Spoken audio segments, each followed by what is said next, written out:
Assalamualaikum warahmatullahi wabarakatuh. Alhamdulillah wassalatu wassalamu ala Rasulillah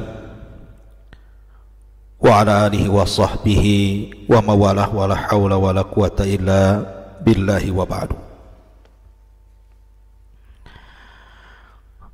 Para pendengar dan para pemirsa yang dimuliakan Allah Subhanahu wa taala, faedah malam kita akan membahas satu pembahasan tentang terlaknatnya seseorang yang berzinah dengan seekor hewan. Ma'asyiral muslimin yang dimuliakan Allah Subhanahu wa taala, di dalam Al-Quran, tepatnya pada surah Al-Mu'minun, Allah Subhanahu wa taala berfirman, "Qad aflahal mu'minun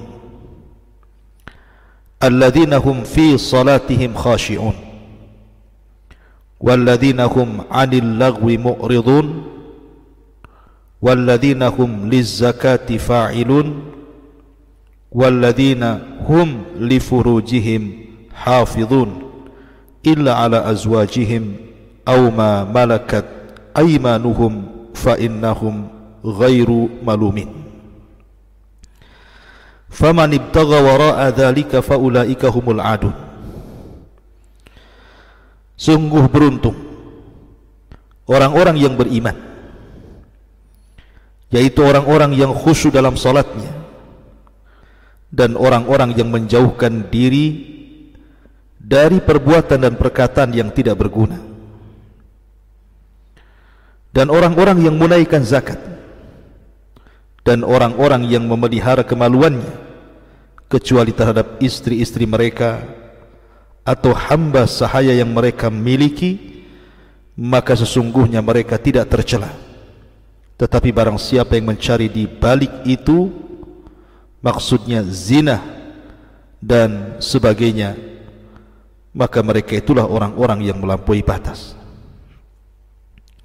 Ma'asyiral muslimin yang dimuliakan Allah Subhanahu wa taala, dalam ayat ini Allah Subhanahu wa taala menyebutkan bahwa salah satu tanda orang-orang yang akan beruntung adalah orang yang menjaga kemaluannya. Maka sebaliknya, orang-orang yang tidak menjaga kemaluannya berarti terjatuh dalam 3 ancaman.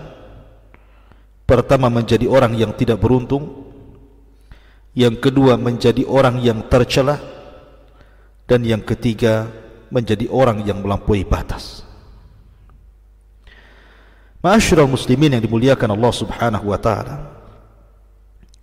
Al-Imam Ahmad ibn Hanbal rahimahullahu taala sampai berkata, "Aku tidak mengetahui dosa yang paling besar setelah membunuh manusia melebihi berzina." Kemudian beliau membawakan sebuah dalil dari Al-Quranul Karim, "Walladzina la yad'una ma'allahi ilahan akhar wa la yaqtuluna an-nafsa allati harramallahu illa bilhaq wa la yaznun." Dan orang-orang yang tidak mempersekutukan Allah dengan sesembahan lainnya dan tidak membunuh jiwa yang diharamkan kecuali dengan alasan yang benar. Di sini Allah Subhanahu wa taala menyebutkan dosa zina setelah pembunuhan.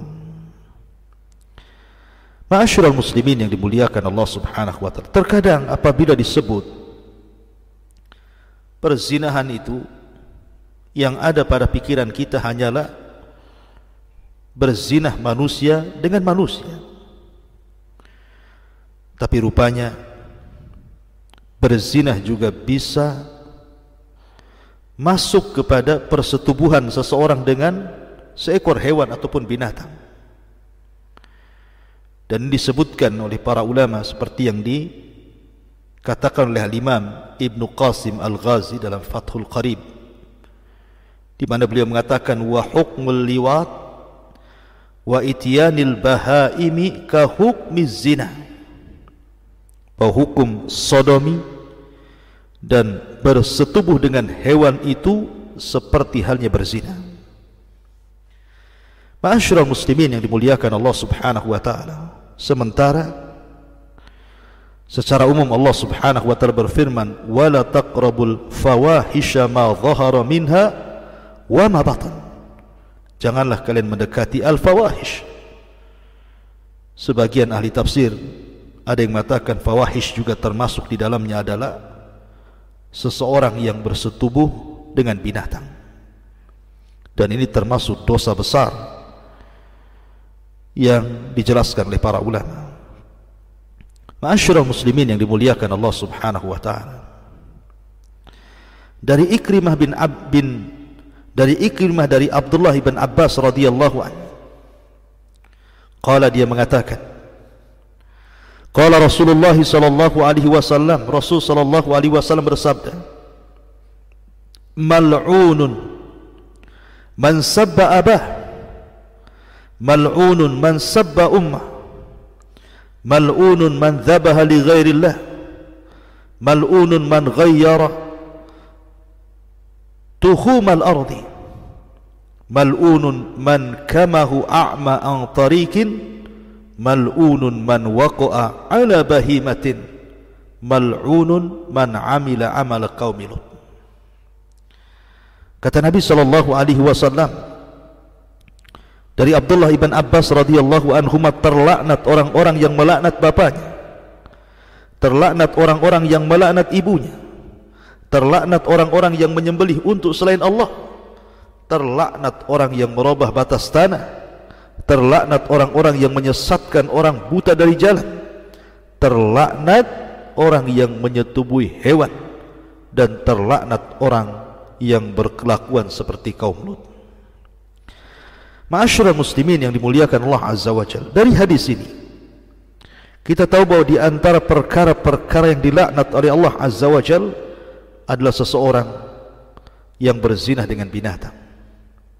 La ilaha illallah. Di mana fitrah mereka? Di mana akal orang yang mereka lancang kemudian berzinah dengan binatang? Tidak dilakukan kecuali orang yang gila, karena orang yang waras tidak mungkin melakukannya. Al-Imam Asy-Syaukani rahimahullahu ta'ala mengatakan, ulama sepakat, tidak ada khilaf ala tahrimi ityanil bahimati, tentang haramnya seseorang itu berzinah dengan binatang. Bahkan Nabi SAW saking geramnya kepada para pelaku pezinah dengan binatang, kata Nabi SAW, man waqa'a ala bahimatin faqtuluhu waqtulul bahimata. Kata Nabi SAW, barang siapa yang melakukan perzinahan dengan binatang, maka bunuhlah dia dan bunuhlah hewan. Dari sini lihat bagaimana Nabi SAW mengancam untuk membunuh orang yang berzinah dengan binatang, bahkan binatangnya juga disuruh untuk dibunuh. Sebagian ulama seperti Al-Imam Ibn Qudamah rahimahullahu ta'ala mengatakan, kenapa kemudian binatang yang tidak bersalah, yang dizinahi manusia gila, ikut dibunuh? Kata beliau, boleh jadi ilatnya karena dikhawatirkan binatang itu akan jadi pusat celaan apabila orang melihat binatang yang pernah disetubui manusia, sehingga manusia akan mencela binatang itu, akan menganggap binatang itu aib di mata manusia. Makanya ini salah satu rahmat dari Allah Subhanahu wa ta'ala, supaya melenyapkan binatang itu. Bahkan sebagian ulama seperti pendapat Abdullah ibn Abbas radhiyallahu anhuma mengatakan bahwa di antaranya binatang itu juga dilarang untuk dimakan.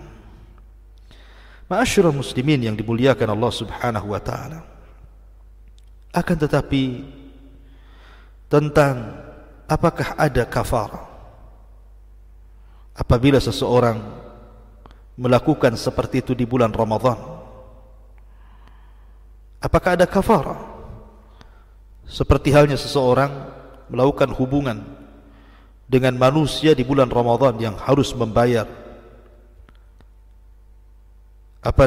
berpuasa 2 bulan berturut-turut, merdekakan budak, memberi makan 60 fakir miskin, maka wallahu a'lam, hal ini sebagian para ulama mengatakan cukup beristighfar kepada Allah Subhanahu wa taala, dan dia harus mengqadha karena dianggap batal, tetapi tidak ada kafarah. Wallahu a'lam. Yang ada adalah kafarah it'amu miskin, kafarah fidyah, karena dia batal, dianggap batal puasanya dan dia harus bayar fidyah. Ma'asyiral muslimin yang dimuliakan Allah Subhanahu wa taala.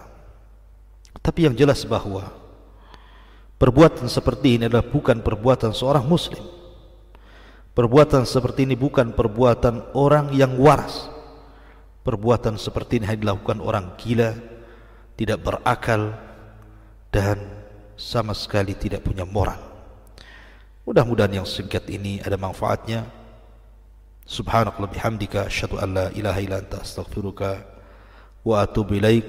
Allahu ta'ala. Assalamualaikum warahmatullahi wabarakatuh.